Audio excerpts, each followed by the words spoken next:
උදෑසන 6යි. මේ ශ්‍රී ලංකා ගුවන් විදුලි සංස්ථාවයි. මෙන ප්‍රවෘත්ති සංස්කරණයේ හේමන්ත හෙට්ටිගේ ප්‍රකාශය හිමානන්ද රාජපක්ෂ. ශ්‍රී ලංකාවේ 74 වන නිදහස් උත්සවය අභිමානවත් අන්දමින් සිකුරාදා කොළඹදී පෞද්ගලිකාංශයටත් විශ්‍රාම බැටුප්. එන්නත් කරනින් ශ්‍රී ලංකාව ලබා ඇති ප්‍රගතිය ලොව බොහෝ දියුණු රටවලට වඩා ඉහළ මට්ටමක. ඉදිරි දෙසතිය තීරණාත්මක බවට සෞඛ්‍යාංශ වලින් අනතුරු ඇඟවීමක්. ආනයනික සම්බා සහල් කිලෝවක් සතුසින් රුපියල් 128කට. කොරෝනා ආසාදිතයින් වෙනුවෙන් අපස උසස් පෙළ විභාග මධ්‍යස්ථාන 29ක් රෝහල්වල. දීගිලිම් හේතුවෙන් වාර්ෂිකව දිවි අහිමි වන සංඛ්‍යාව 500කට ආසන්නයි. මහපොළ ශිෂ්‍යත්ව භාර අරමුදල මගින් පාදුකේ ඉදිකරන විශ්වවිද්‍යාල ගම්මානයට විදේශ ආයෝජන. ඉන්දිය නිදහස් සටනේ පුරෝගාමීක වූ මහත්මා ගාන්ධීතුමා ඝාතනයට ලක්ව අදට වසර 74ක්. ශ්‍රී ලංකා ඕස්ට්‍රේලියා පන්දුවර 2020 තරඟාවලියේ ලබන මාස 11 වෙනිදා සිට ශ්‍රී ලංකාවේ 74 වන නිදහස් දිනය ලබන සිකුරාදාට යෙදී තිබේ.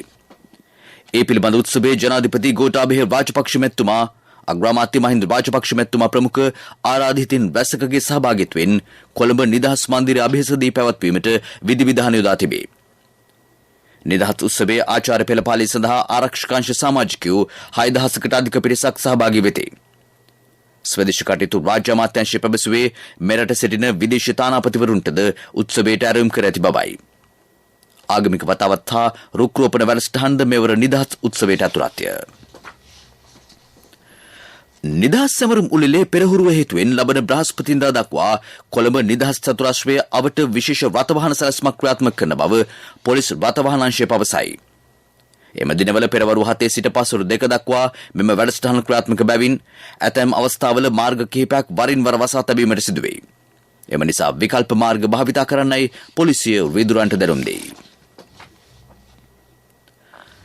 ලක්ෂ 35ක් පමණ වන මෙරට පෞද්ගලිකාංශයේ සේවක සේවිකාවන් සඳහාද සමාජ ආරක්ෂණ හා විශ්‍රාම වැටුප් ක්‍රමයක් ස්ථාපිත කිරීම සඳහා ලෝක බැංකුවේ හා ජාත්‍යන්තර කම්කරු සංවිධානයේ නියෝජිතින් සමග දැනටමත් සාකච්ඡා කර ඇතැයි අමාත්‍ය නිමල් සිරිපාල් ද සිල්වා මහතා කියයි. ඉදිරියේදී මුදල් අමාත්‍යාංශයේ ජාතික ක්‍රම සම්පාදන දෙපාර්තමේන්තුව හා විදේශ සම්පත් දෙපාර්තමේන්තුව මගින් ඉල්ලීමක් ලෝක බැංකුවට ඉදිරිපත් කිරීමට නියමිතයි. එන්නත් කරනින් ශ්‍රී ලංකාව ලබා ඇති ප්‍රගතිය ලෝකයේ බොහෝ දියුණු රටවලට වඩා ඉහළ මට්ටමක පවතින බව සෞඛ්‍ය අමාත්‍යාංශයේ ලේකම් මේ ජෙනරාල් විශේෂඥ වෛද්‍ය සංජීව මුණසිංහ මහතා කියයි. ලෝක සෞඛ්‍ය සංවිධානයේ දත්ත මගින්ද ඒ බව සනාථ වී තිබේ. මෙරට එන්නත් කරන වැඩසටහන ආරම්භ වී වසරක් සපිරීම නිමිත්තෙන් සෞඛ්‍ය අමාත්‍යාංශයේ පැවති ජාතික වැඩසටහනට එක්වෙමින් ලේකම්වරයා එම කරුණු සඳහන් කළේය. තවදුරටත් කරුණු දැක්වූ ලේකම්වරයා ලෝකයේ සෑම රටක්ම එන්නත් පිපාසයෙන් පෙළෙද්දී අපේ රටට එන්නත් ලබා ගැනීම සඳහා අතිකරු ජනාධිපතිතුමා ඍජුවම මැදිහත් වුණා. 2021 ජනවාරි 29 වෙනිදා ආරම්භුණු රජයේ එන්නත් කරන විශේෂ වැඩපිළිවෙල පුරා වර්ෂයක කාලයක් අපේ රට පුරාම විහිදී පැතිරී ගියා. අපගේ ජනතාව ආරක්ෂා කිරීම සඳහා අසීමිත සේවාවක් දියත් කරා. මේ සඳහා ත්‍රිවිධ හමුදාව ලබා දුන් දායකත්වය අනබිබවනීයයි. දේශපාලන නායකත්වය අපට පැහැදිලි මාර්ගයක් පෙන්වා දෙන විට ඒ මාර්ගයේ ගමන් කිරීමට අවශ්‍ය අමතර ශක්තිය ත්‍රිවිධ හමුදාව සහ පොලිසිය විසින් නොමදව ලබා දුන්නා. එපමණක් නොවේ රෝගී ජනතාවට සහන ලබා දීමට පරිපාලන යාන්ත්‍රණය ජාතික පළාත් දිස්ත්‍රික් ප්‍රාදේශීය හා ගම්මාන මට්ටමින් සහාය ලබා දුන්නා. ඒ සහාය අගය කිරීමට මම මේ අවස්ථාව කරගන්නවා. කොවිඩ් වලින් තොර ලොවක් තැනීමේ කාර්යය සාර්ථක එන්නත් කරන්නේ හා සැබැදිව නොපසුබටව නොපැකිලිව ඉදිරියට ක්‍රියාත්මක කිරීමේ අදිෂ්ඨානය වගකිය යුතු අමාත්‍යාංශයක් ලෙස සෞඛ්‍ය අමාත්‍යාංශය විසින් ඉටු කරන බවට ප්‍රතිඥා දෙනවා. අමාත්‍ය කිරිල් රම්බුකෙල්ල මහතාගේ ප්‍රධානත්වයෙන් උත්සවය පැවැත්විණි.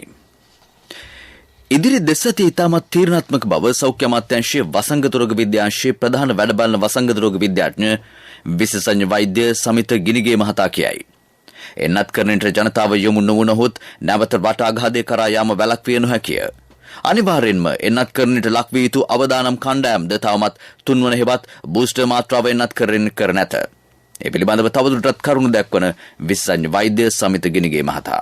මේ සති දෙක ඉතාමත් තීරණාත්මකම රටක් විදියට හිතන්න අපි ඉතාමත් ඔය මාස 3 මාරේ ජන ජීවිතේ යම්තා දුරකට කියන්නේ මාර්ගෝපදේශන්ට යටත් නමුත් යම්තා දුරේ පවත්වාගෙන ගියා. ඉතින් අභියෝගය තමයි මේක දිදිරියටත් මේ විදියට පවත්වාගෙන යන්න. ඉතින් ඒකට අපිට හොඳ පසුබිමක් තියෙනවා. ඒක කරන්න එන්නත් තියෙනවා. එදා හින හොඳ යාන්ත්‍රණයක් තියෙනවා. දැන් ඔබ අතේ තියෙන්නේ. ඉතින් එතකොට මේ අවස්ථාව මගහැරලා මිත්‍යා මතවලට රැවටිලා තමුන්ගේ ජීවිතය අවදානමට දාගන්නේ නැතුව ඉදිරියට ඇවිල්ලා ඉක්මනට එන්නත් කරන්නේ ලබා ගන්න. මොකද මේ බූස්ටර් එන්නත ලබා නොගත් ජනතාව මොනතරම් ප්‍රතිශතයක් මේ කෙටි කාලය තුළ ලබා ගන්නවද කියන එක මත අපේ රටේ ඉදිරි ජන ජීවිතය කොහොමද තියෙන කියන එක තීරණාත්මකව තීරණය වෙයි. ගොඩ දෙනෙක් මේ කාලය තුළ ලබා ගත්තොත් මම හිතන්නේ අපිට මේ තත්ත්වය ඔය රෝගීන් වාර්තා වෙන තත්ත්වය ඉතාම පාලන තත්ත්වයක පවත්වාගෙන ජන ජීවිතය ඒ විදිහට කරගෙන යන්න පුළුවන්. ඒ වගේ මරණ අඩු කරගන්න පුළුවන්. ඒකද මේ මිත්‍යා මත වලට රැවටිලා දැන් උදාහරණයක් විදිහට මිත්‍යා මත ළමා එන්නත් කරන වැඩසටහනටත් තිබ්බා. නමුත් අම්මලා ඒවා විශ්වාස කරලා ළමයි එන්නත් කරනට ගෙනාවේ නැත්නම් අද අපි තුලන් කරලා තියෙන සරම්ප පෝලියෝ දිප්තීරියා වැනි රෝග අද අවුරුදු ගානකට ලංකාවේ වාර්තා වෙන්නේ නැහැ. ඒ ජයග්‍රහණ ලබාගත්තේ එන්නත් කරන්නේ තුලින්. මේ දක්වා මෙරටින් වාර්තාවේ ඇති කොරෝනා ආසාදිතයන් සංඛ්‍යාව 6,09,047කි. ඊයේ ආසාදිතයෝ 982 දෙනෙක් හඳුනාගනු ලැබුහ. සෞඛ්‍ය සේවා අධ්‍යක්ෂකවරයා ඊයේ කොරෝනා මරණ 14ක් තහවුරු කළේය. පිරිමි 10 දෙනෙක් සහ කාන්තාවෝ 30 දෙනෙක් අතර වෙති. වයස අවුරුදු 60 හා ඊට වැඩි මරණ සංඛ්‍යාව 12කි. මේ ප්‍රවෘත්ති ප්‍රකාශය ශ්‍රී ලංකා ගුවන්විදුලි සංස්ථාවෙන්.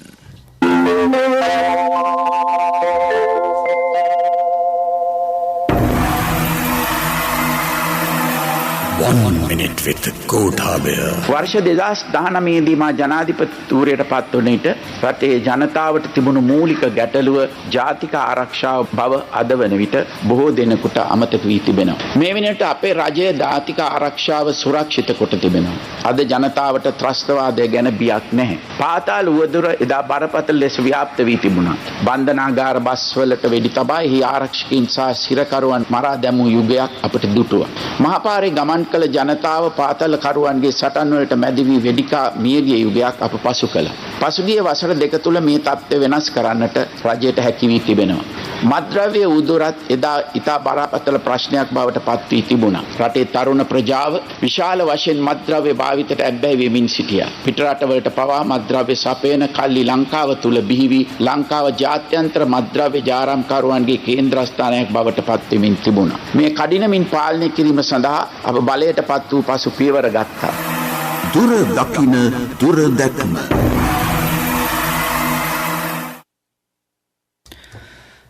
සතුස්ස විලන්සල් මගින් ආනයනික සම්බා කිලෝවක් රුපියල් 128කට දැන් ලබාගත හැකි බව වෙළඳ අමාත්‍ය බන්දුල ගුණවර්ධන මහතා පවසයි. අමාත්‍යවරයා ඊයේ පිටකොටුවේ සහල් තොග පරීක්ෂා කිරීමේ චාරිකාවක නිරත විය. එහිදී ඔහු ව්‍යාපාරිකයන් හමු වී සාකච්ඡා කළේය. සම්බා නාඩු කැකුළු ඇතුළු සහල් වර්ග රුපියල් 100 105 115 වැනි මිල ගණන් වලට අලෙවි කරන බව ව්‍යාපාරිකෝ එහිදී පැවසුහ. කඩිනමින් එම සහල් තොග සතොස්ස වෙළඳසැල් වෙත යවා එක් පාරිභෝගිකයෙකුට සම්බා සහල් කිලෝවක් රුපියල් 128 බැගින් කිලෝ 10ක් සපයන්නයි අමාත්‍යවරයා නිලධාරීන්ට උපදෙස් දුන්නේය. අනෙකුත් සහල් රුපියල් 130ට වඩා අඩු මිල ගණන් වලට සපයන ලෙසද අමාත්‍යවරයා උපදෙස් දී ඇත. තොග ව්‍යාපාරිකින් එහිදී පැවසුවේ ආනයනික සහල් තොග වෙළඳසැල් වල මෙන්ම වරායද ගොඩ ගැසී ඇති බවයි.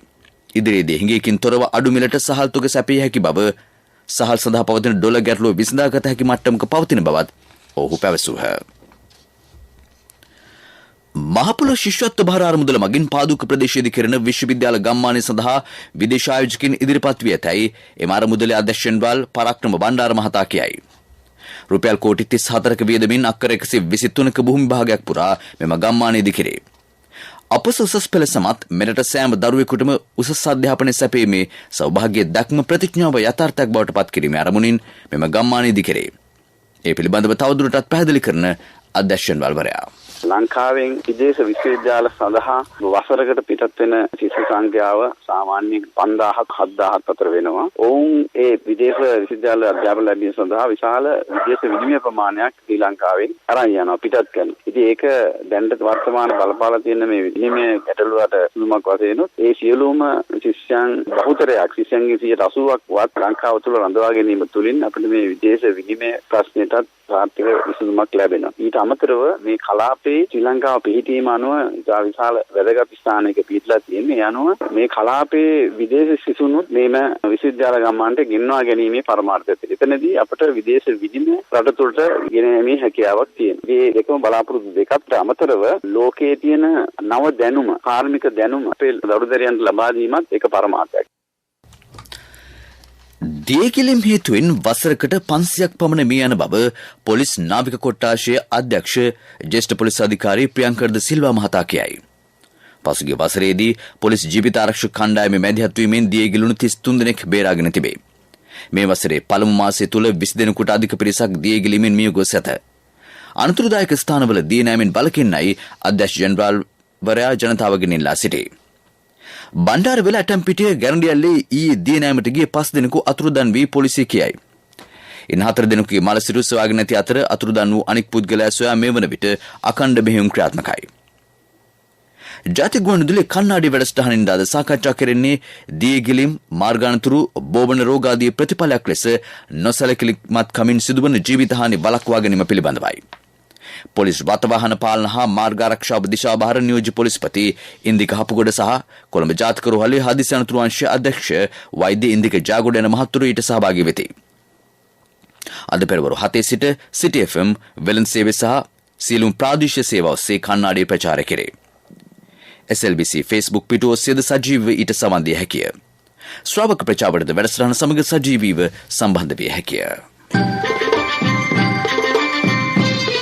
ප්‍රමුඛ පුවත ඔබ වෙත ගෙනෙන්නේ සෑම ගෙදරකම සිටිය යුතු වෙද මහත්මයා සිද්ධාලේප. කොරෝනා වෛරසය ආසාදනය වූ අපේක්ෂකයන් වෙනුවෙන් අධ්‍යයන පොදු සහතික පත්‍ර උසස් පෙළ විභාගයේ මධ්‍යස්ථාන 29ක් රෝහල්වල ස්ථාපිත කරන බව විභාග කොමසාරි ජෙනරාල් LMD ධර්මසේන මහතා පවසයි. උසස් පෙළ විභාගයේ ලබන මාස 7 වෙනිදා සිට මාර්තු 5 වෙනිදා දක්වා දිවෙන පුරා මධ්‍යස්ථාන 2438කදී පැවැත්වේ.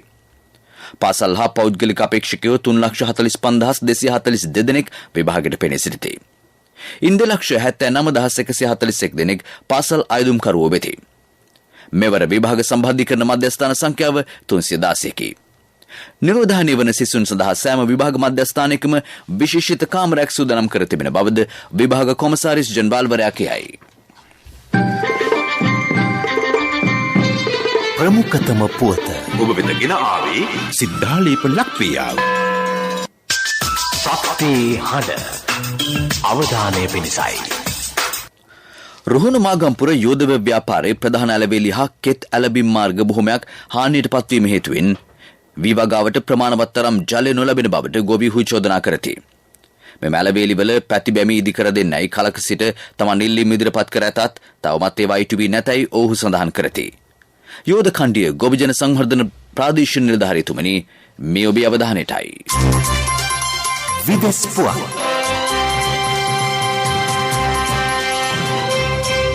ඉතාලිය අග්‍රාමාත්‍ය සර්ජියෝ මැටරෙල්ලා මහතා තවත් වාරයක් සඳහා ජනාධිපති ධුරයේ රැඳී සිටීමට එකඟ වෙයි. සන්ධාන පක්ෂයේ එම ධුරය සඳහා සුදුස්සෙකු නම් කිරීමට අසමත් වීම ඊට හේතුවයි.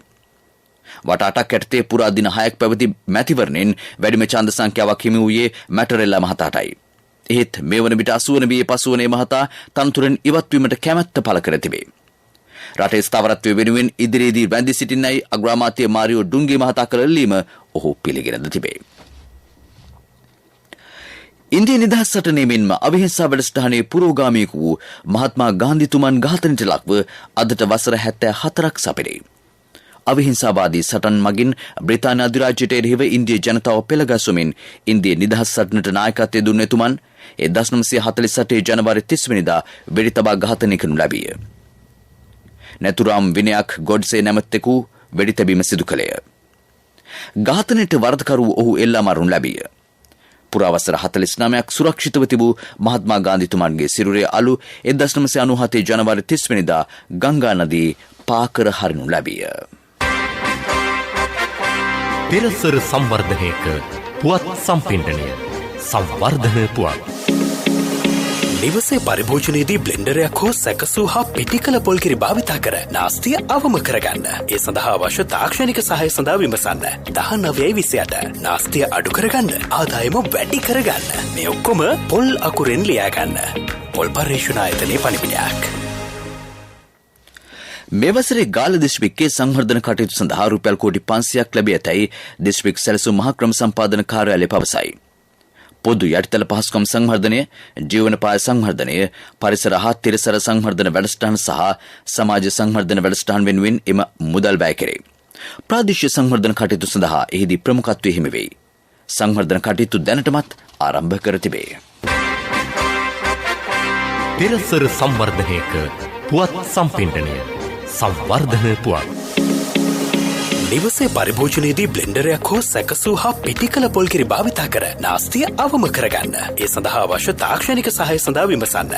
19/28 නාස්තිය අඩු කරගන්න, ආදායම වැඩි කරගන්න. මේ ඔක්කොම පොල් අකුරෙන් ලියා ගන්න.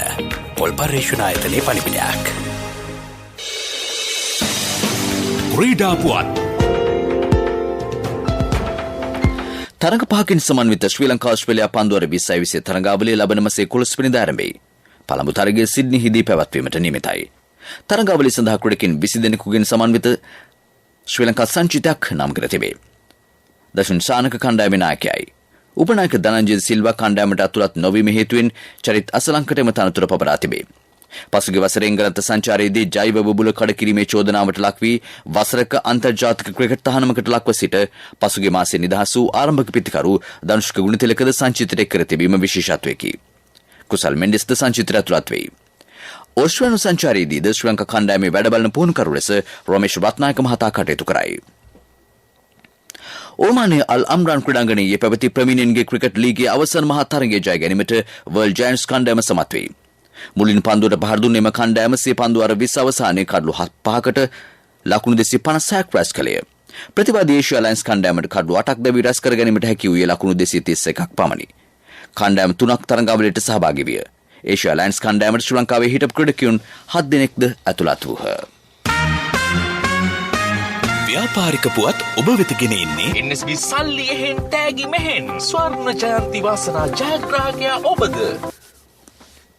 රත්මලාන ජාත්‍යන්තර ගුවන්තොටුපළේ සිට දකුණු ඉන්දියාව, බංග්ලාදේශය හා මාල්දිවයින දක්වා ගුවන් ගමන් යළි ආරම්භ කෙරේ. ඊට අමතරව එම ගුවන්තොටුපළේ සිට අභ්‍යන්තර ගුවන් ගමන්ද ක්‍රියාත්මක කරනු ඇත. ඉන්දියාව හා මාල්දිවයිනට ගුවන් ගමන ආරම්භ කිරීමට දැනටමත් ගුවන් සමාගම් 2ක් කැමැත්ත පළ කර තිබේ. ව්‍යාපාරික පුවත් ඔබ වෙත ගෙන ආවේ NSB සල්ලි එහෙන් තෑගි මෙහෙන් ස්වර්ණ ජයන්ති වාසනා ජයග්‍රාහකයා ඔබද.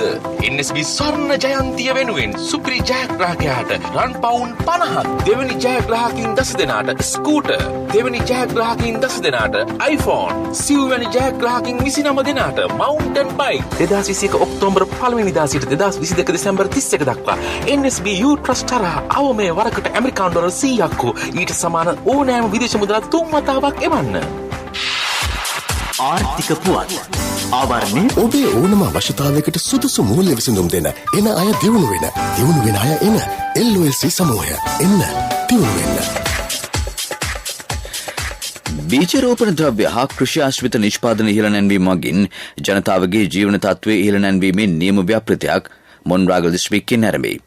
ඒ පිළිබඳව එම දිස්ත්‍රික්කයේ නිලධාරීන් දැනුවත් කිරීම දිසා ලේකම් ගුණදාස සමරසිංහ මහතාගේ ප්‍රධානත්වයෙන් පසුගියදා සිදුවිය. මොන්රාගල් දිස්ත්‍රික්කයේ වගා කළ හැකි සෑම බින් අංගලකම කුමක් හෝ ආර්ථික වටිනාකමකින් යුත් භෝග වගා කිරීමටත් සමස්ත බීජ අවශ්‍යතාවෙන් 100%ක්ම සම්පූර්ණ කිරීමත් මෙම වැඩපිළිවෙලේ ප්‍රධාන අරමුණයි.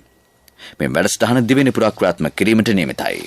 යුතුකම් වගකීම් එක්ක සල්ලි ඉතුරු කරන්න ලේසි නෑ. ඔබේ ස්ථාවර තැන්පතට ආකර්ෂණීය පොලියක් හා ආරක්ෂාවක් දෙන්න අපි පොරොන්දු වෙන්නේ ඒකයි. LOLC Finance ස්ථාවර තැන්පතු ඉතිරිය උතුරන්න. 2001 දෙසැම්බර් 13 වෙනි දින නීතිගත කරන ලද LOLC Finance PLC ICRA Lanka limited වෙතින් SLA ස්ථාවර ශ්‍රේණිය ලබා ඇත. 2011 අංක 42 දරන මුදල් ව්‍යාපාර පනත යටතේ ශ්‍රී ලංකා මහ බැංකුවේ මුදල් මණ්ඩලය වෙතින් බලපත්‍රලාභී මුදල් සමාගමකි.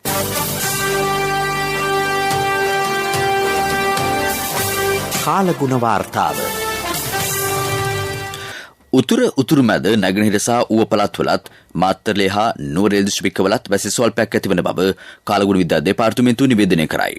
සබරගමුව පළාතෙත් කළුතර ගාල්ල හා මාතර දිස්ත්‍රික්කවලත් සවස් කාලේ හෝ රාත්‍රී කාලේ ස්ථාන ස්වල්පයක වැසි හෝ ගෙගුරුම් සහිත වැසි ඇතිවේ. දැන් දවසේ සටහන.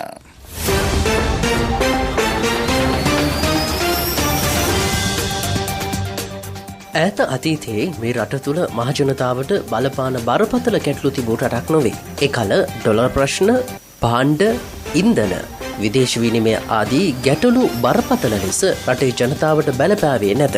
එහෙත් මීට දශක 3-4ක සිට මෙම ප්‍රශ්න බරපතල ලෙස ජන ජීවිතයට රටේ ආර්ථිකයටත් බලපා තිබේ. එදා ඈත අතීතයේ මෙවැනි ප්‍රශ්න ඇති නොවීමට හේතුව එකල මේ රටේ ජනතාව රටේ සම්පත් වලින් නිසි ප්‍රයෝජන ගැනීමට පුරුදු වී සිටීම නිසායි. ආනයන අපනයන කටයුතු වැඩි වශයෙන් සිදු වූයේ භාණ්ඩවලට භාණ්ඩ හුවමාරු කර ගැනීම හරහායි. එහෙත් 1977න් පසු මේ රටේ සම්පත් විදේශ රටවලට විකිණීම ආරම්භ විය. එකල සිට මේ දක්වා විදේශිකයන්ට විකුණා ඇති රටේ සම්පත් ප්‍රමාණය මිල කළ නොහැක. 1977 බලයේ සිටි එක්සත් ජාතික පක්ෂය මෙරට සිමෙන්ති සම්පත පෞද්ගලිකංශයටත් විදේශීය සමාගම්වලටත් විකුණුවේය. 1960 දශකයේ මෙරට ආරම්භ වූ සිමෙන්ති කර්මාන්තය මෙරටට උපරිම ලාභ ලබා දෙන කර්මාන්තයක් විය. මෙරටට ස්වභාව ධර්මයෙන්ම උරුම වී ඇති හුණුගල් සම්පත හරහා ආරම්භ කළ සිමෙන්ති ව්‍යාපාරයත් නිෂ්පාදනයත් එකල විදේශයන්ට යැවීමට හැකි තරම් නිෂ්පාදන කටයුතු කළ හැකි සම්පතක් විය. පසුව පුද්ගලික ව්‍යාපාරයකට බැංකු ණයක් ලබා දී රුහුණු සිමෙන්ති කම්හල විකුණා දැමුවේය. ඔවුන්ට දුන්නෙම ණය මුදල බෝල් ණය ලෙස කපා හැරියේය. පුත්තලම සහ කංකසන්තුරේ කම්හල්ද විදේශයන්ට විකුණුවේය. අද මේ රටේ සිමෙන්ති මාෆියාවටත් සිමෙන්ති හිඟයටත් මුල්ගල් තිබ්බේ එවකට එක්සත් ජාතික පක්ෂ ආණ්ඩුවයි. එපමණක් නොව ත්‍රිකුණාමලේ තෙල් ටැංකි, තාර නිෂ්පාදනය, දේශීය සුළු කර්මාන්ත, කෘෂි කර්මාන්තයේ ඇතැම් නිෂ්පාදන ඇතුළු බොහෝ දේ දුරදිග නොබලා විදේශයන්ට විකිණීමත් මෙරට නිෂ්පාදනය කළ හැකි දේ විදේශයන්ගෙන් ආනයනය කිරීමේ හානිකර ප්‍රතිඵලයක් අද භුක්ති විඳීමට සිදුවී තිබෙන්නේ වර්තමාන රජය ඇතුළු රටේ මහජනතාවටයි.